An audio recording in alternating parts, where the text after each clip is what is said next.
BRS నేతలపై TDP నేత సోమిరెడ్డి చంద్రమోహన్ రెడ్డి ఆగ్రహం వ్యక్తం చేశారు.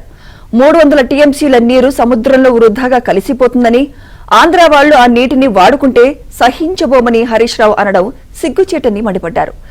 నాడు రోజా ఇంటికెళ్లి సముద్రంలోకి వెళ్లే నీటిని వినియోగించుకోవాలని కేసీఆర్ చెప్పిన మాట మర్చిపోయారని ప్రశ్నించారు.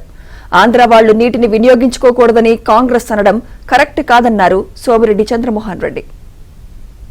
200 టీఎంసీలకి బనకచెర్ల ప్రపోజల్ పెడితే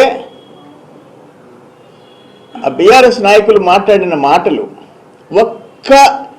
ఒక్క బొట్టు హరీష్ రావు గారు మాట్లాడింది ఆంధ్ర వాళ్ళు కన్నా వాడుకుంటే సహించేది లేదు అంటే పాకిస్తాన్ వాళ్ళు కూడా ఆ నీళ్లు తాగి బతకాలనుకుంటామే కానీ మనకు వ్యతిరేకమైన దేశం అని పాకిస్తాన్ వాళ్ళు తాగేదానికి నీళ్ళు లేక చావాలని కోరుకోం.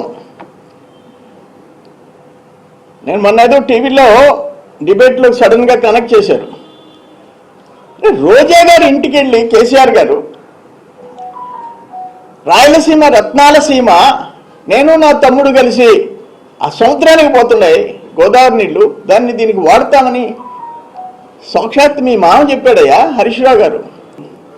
నిన్న ఇరిగేషన్ మినిస్టర్ గారు కూడా మాట్లాడిన దాంట్లో ఆంధ్రాకి వాడేదానికి లేదు అని మాట్లాడబాకండి.